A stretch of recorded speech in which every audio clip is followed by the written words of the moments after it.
Welcome to this presentation. We are going here to talk about how to generate a pseudo-random noise for FPGA with a Python package called Amaranth. So, during this presentation, we are going to talk about different things. First of all, what is a pseudo-random noise? We'll talk about how to implement algorithms that generate some. And then, during the second part of this presentation, we'll see how to implement such algorithm with Python. And in the end, we'll talk about how to recreate it with Amaranth so that you can run this kind of algorithm on your FPGA. So first things first, what is a pseudo-random noise? Well, we could define it as a signal with a repetition period that is long enough so it seems to us that it is random. So there is no real randomness here. It's just an n-periodic bit sequence, which is so long that it has the same properties as a real random sequence. Such properties are, for example, a good autocorrelation, or the ability for us to differentiate it very easily from otherly generated pseudo-random noise. But you may wonder how to generate such pseudo-random noise. Well, we are using linear feedback shift registers. This is one of the numerous methods you can use to implement pseudo-random noise generation, but this one seems quite easy, so let's talk about it. You have a register, which is basically just an amount of 1-bit memories, which are right next to each other. This register is a shift register, which means we are going to make it move to the right or to the left. The bit we are going to use as our output bit for our pseudo-random noise is the least significant bit. So when you are shifting such linear feedback shift register, you may wonder what is the value we are introducing here at the beginning of the register. So the most significant bit will take, in fact, the value which is the result of a linear operation. That's why we call it linear feedback shift register. So what is the linear operation we are using here? In fact, it's just a bunch of XOR doors, and the result of all those XOR doors are the input value here for the register. But you won't always need to use a XOR, which is called a reduction XOR here. So you won't need to make a reduction XOR over the whole value of the register. In fact, you are just going to use it on certain positions. For example, this one, and this one. So once you apply this linear operation, you have created a linear feedback shift register. But what's interesting about such implementation of pseudo-random noise generation is that the position where you are taking the values inside your register define the length of your sequence. If you make some trials yourself, you will remark that the sequences you are generated at are not necessarily very long. In fact, if you want to have a very long period, you need to choose very wisely your taps, which are the positions where you are inputting the bits to your linear operation. And so you need to choose wisely your taps to generate a maximum length sequence. And the interesting thing about this maximum length sequence is that every taps you are choosing can be represented as a polynomial. These are polynomials of degree 8 because we have an 8-bit linear feedback shift register, and the value of the coefficients are just values in 0 or 1. And the interesting thing about this is that the maximum length sequence you can generate are only generated by taps that are represented by polynomials which are irreducible. So how do we implement this? Well, the method we are going to use will be having our register and applying to it an AND operation. So here this AND operation is a bitwise AND, and so we just use an AND between this bit and this bit to get this one. So 0 and 1 gets us 0, 1 and 1 gives us 1, 0 and 0, 0, etc. And once you've completed this AND operation, you have in fact isolated the bits you are going to use for your reduction XOR. And then you just make a reduction XOR with all the value you've got here. And this value will be inside your register just after it's been shifted. So let's see how to code this with Python. First of all, we need to recreate the reduction XOR, because this is not an operation that exists in native Python. So definition reduction XOR. Let's call the variable x. So we have the result we are going to output, and we will initially put the value of this result to the value of our variable and the value of 1. So we are at first isolating the value of the last bit of our register. Here, the value of x behaves just like the register.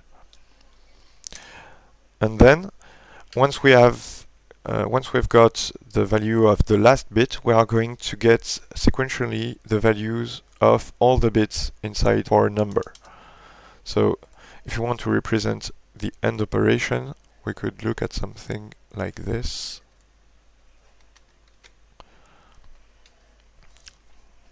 Just to help you remember how it works. So let's get the values of the bits we are interested in.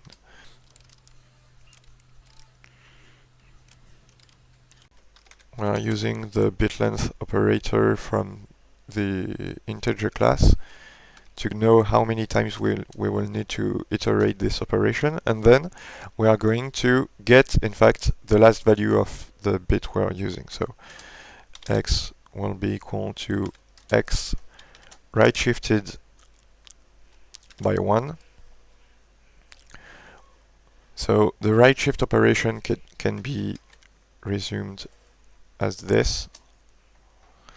For example, here, if I'm shifting this number of 2 places, you get this one, which is the same as this one here. Okay. So we shift it 1 place, and then we repeat this operation.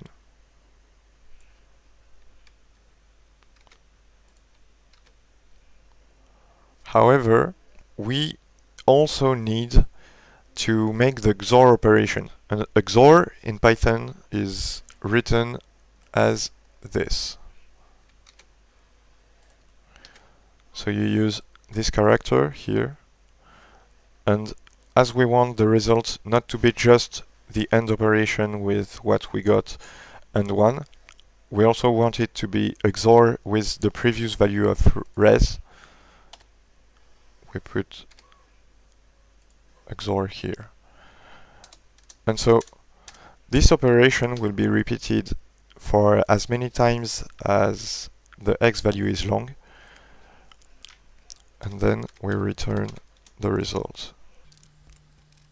And that's it. So now that we have created our reduction XOR operation, we are going to define the operation of shifting the register. To do so, we need to know what is the current value of our register. We need to know what are the position where we want to XOR the bits of our register, and we need to know also the length of our register. So bit, the variable bit here will be the input bit of our register. Its value will be reduction XOR of the current state and the taps we've chosen. Then we are saying that the result will be the current value which will be right shifted of one position, and then we will put the bit we've got here at the most significant bit position here of the variable res. And to do so, we say that res gets the value of res itself with an OR operation of itself and the value of bit, which will be left shifted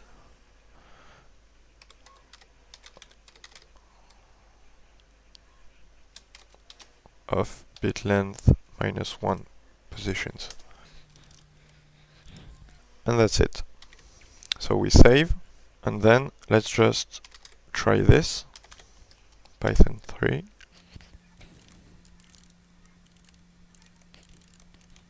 And now we have the operations we defined just before. Let's just try our reduction XOR on 1, for example. So 1 XOR reducted should be equal to 1. Fine. Let's do it for 3. In binary, you write 3 this way. So if you make a XOR between 1 and 1, you get 0, which is fine. Let's try it for 5, for example, which is written like this. 0, 2, it's fine. If we are writing 7, 7 in binary is written like this. It gives us 1, so it seems to be working well. And so let's try the shifting operation.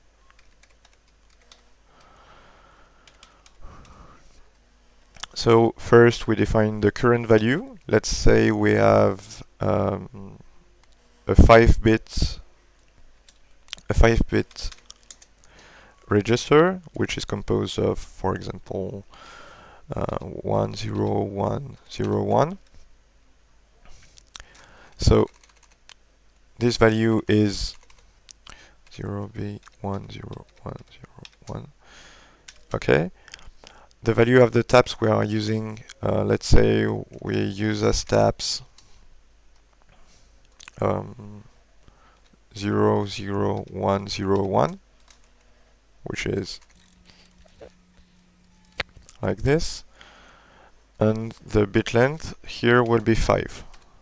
So it gives us 10. Let's see what 10 looks like when it's written in binary. So it gives us 1 0 1 0. Here you see that this is the value we got, and if we make the XOR operation between this one and this one, which is here 1 and 1, it appears to be 0, and so 0 has been inputted here at the beginning. So the shift operation seems to be working well too.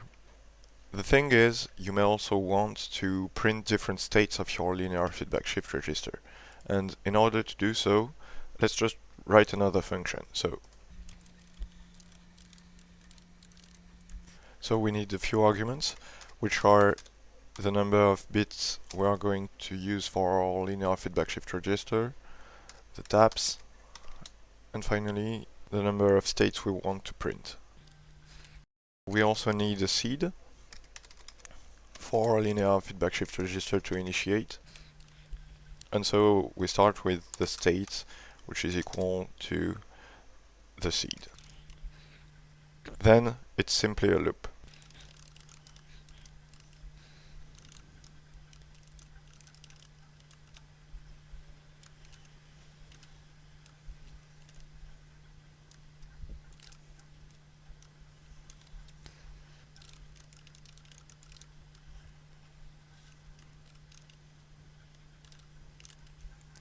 And here we are.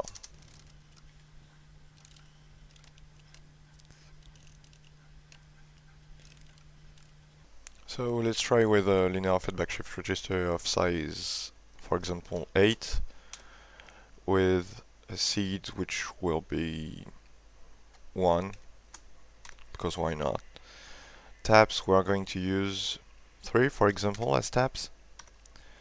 And the number of iteration we wish to make will be like, let's say, 20. And you see the different values that are taken by our linear feedback shift register. We can also try to see what it looks like when we are printing binary values instead of decimal values.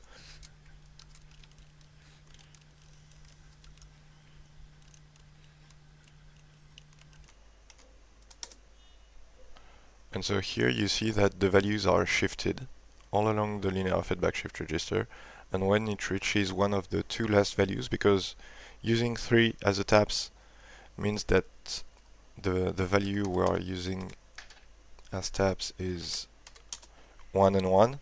So unless one of the two last bits is equal to 1 and not the other, the value that is input in the most significant bit position will be 0. And so you see here that the value is shifted all along. And we append at the beginning, and we add at the beginning of the string the value 1 only when one of the bits is to 1. Well, this is nice, but there is one last thing that you may want to do. It's to write such PRN inside a file. And so let's do it.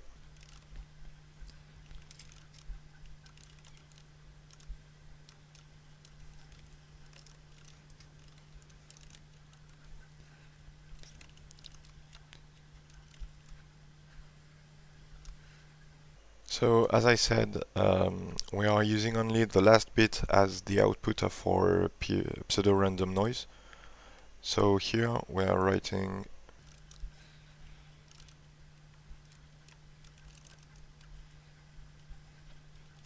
and then when we run this,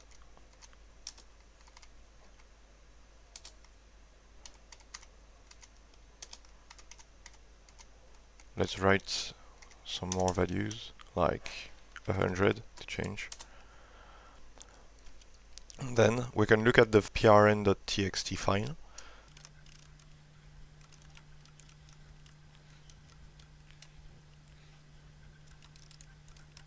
And you see the pseudo-random sequence that we have generated. In fact, this sequence is not that good. If we chose more wisely the taps we were using, we would have a much more interesting pseudo-random noise with some more properties, just like, for example, the fact that there are as many ones as zeros inside the pseudo-random sequence, or some things like this.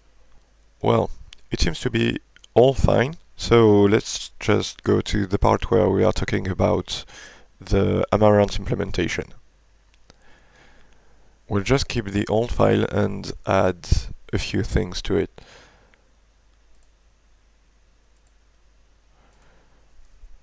So to start, we are going to add some imports that are related to Amaranth. These are those ones.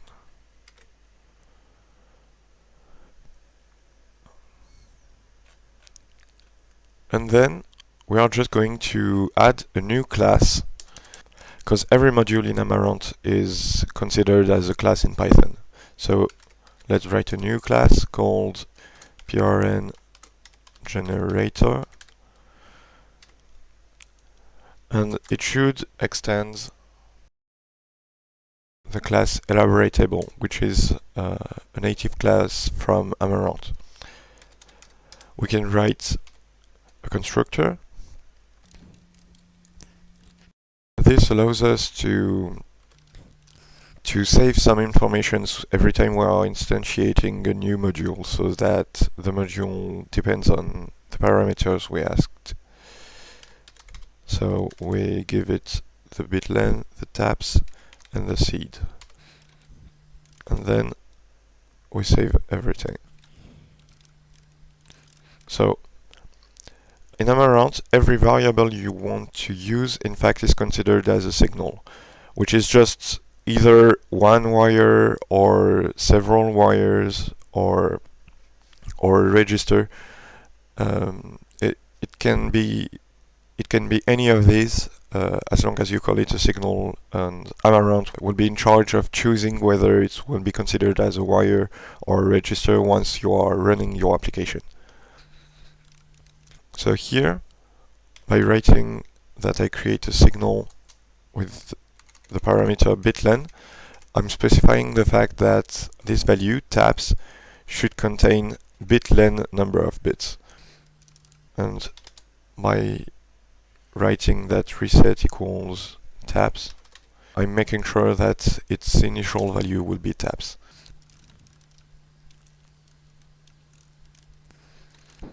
This signal shift will be used to tell the PRN generator when we want it to shift the value of its register. Let's write also the register, which will be a signal of bitlen number of bits, and with a reset value equals to the seed.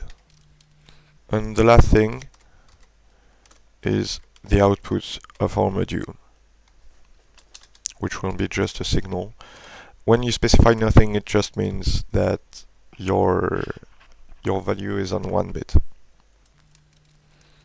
And then we are going to write what matters the most to your class is the elaborate method.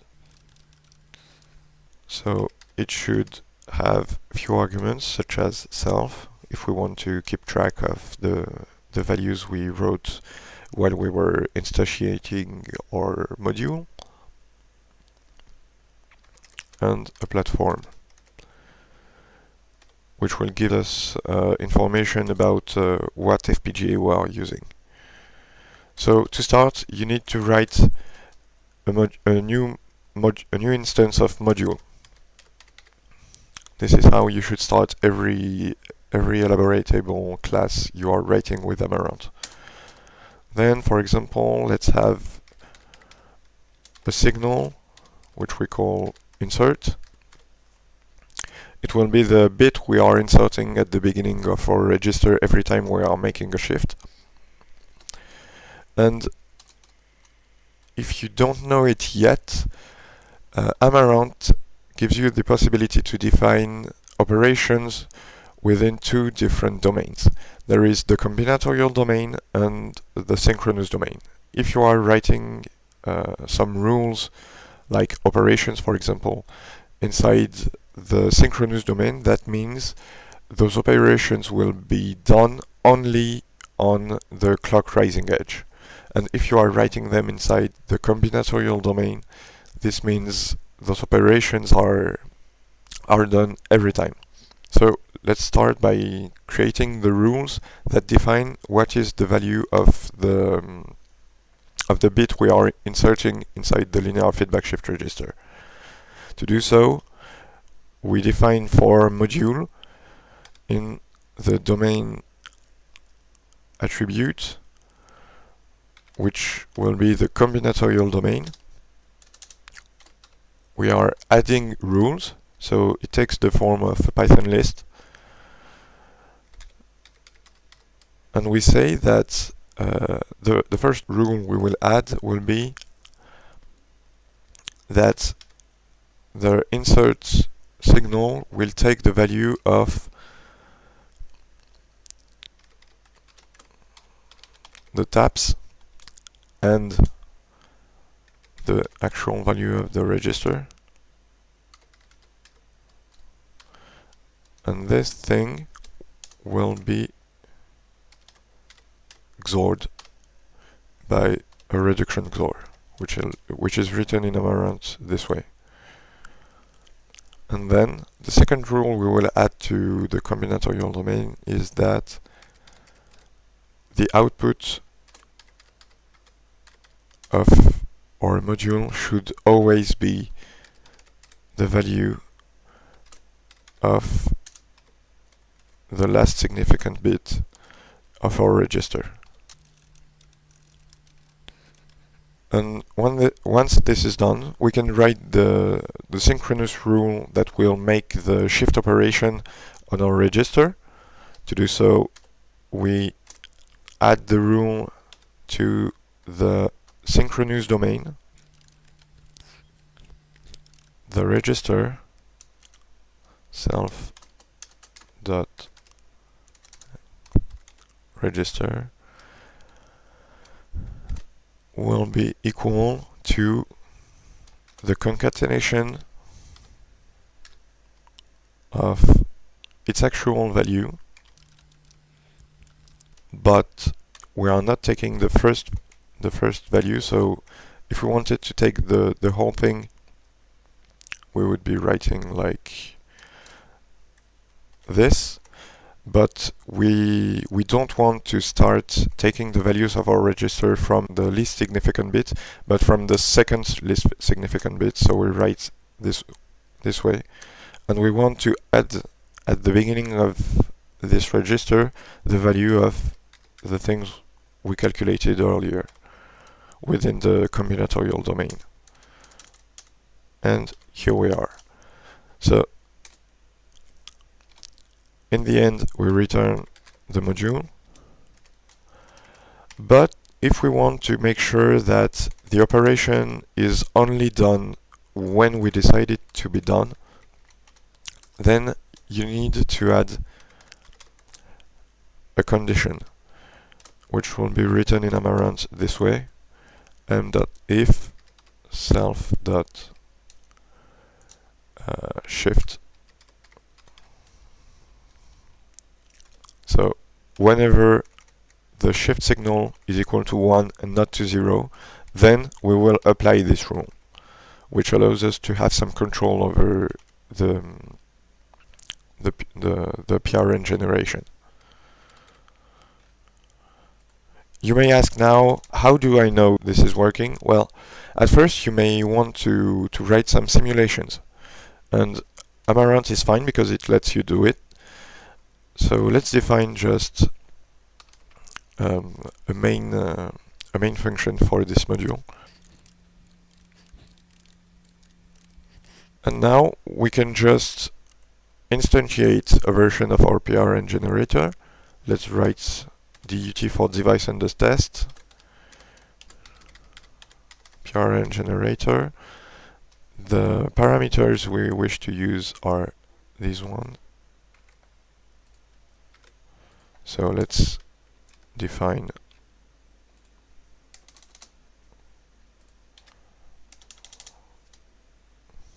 bitlen.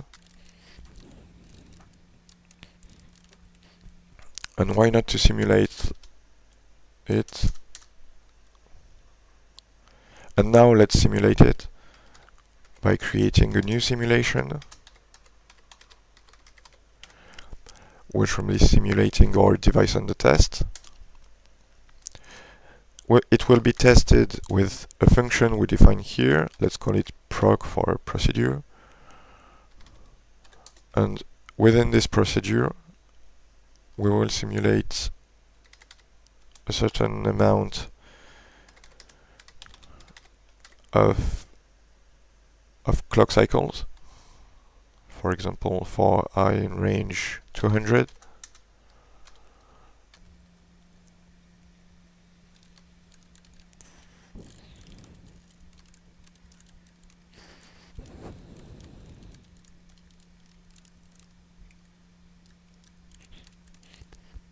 And then we are going to simulate a clock tick. And that's it. So in this procedure, half of the time we are saying that we should not shift the register, and the other half of the time we say you are shifting the register. And on every loop cycle, we are going to simulate one tick. So we will simulate 200 ticks, and we expect it to generate 100 different values for pseudo-random noise.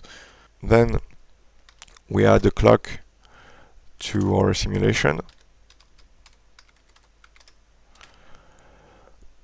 Let's say that it has a frequency of 1 megahertz. let's add the procedure. Let's create a new file which will contain the information of our simulation. And let's run the simulation.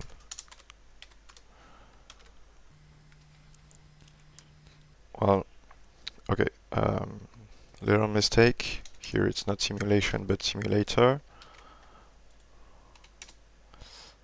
And it appears that no need of a period here. And I forgot a parenthesis.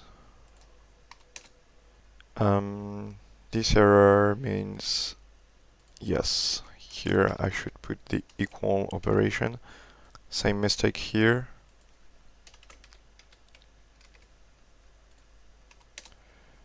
And fine. So let's look at the file.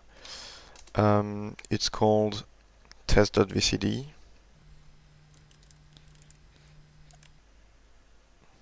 And you have this kind of window that is opening right now. So top means the module you are using for your FPGA. You see here the different signals we work with. For example, the register. We can also look at the clock, the taps, which we defined to 3. The register was initialized to 1. And we can look at the output. Then here, let's see what happens. So we clearly simulated the clock signal with yield tick, and you see that the value of the register is only changing 1 tick out of 2. So it seems to be fine. If we change the printing format to binary, you can see the value shifting.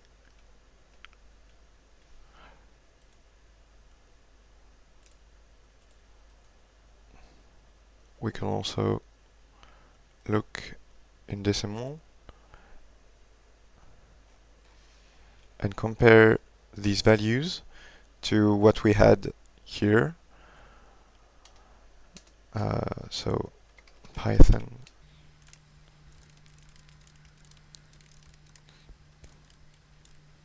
we chose an 8-bit linear feedback shift register with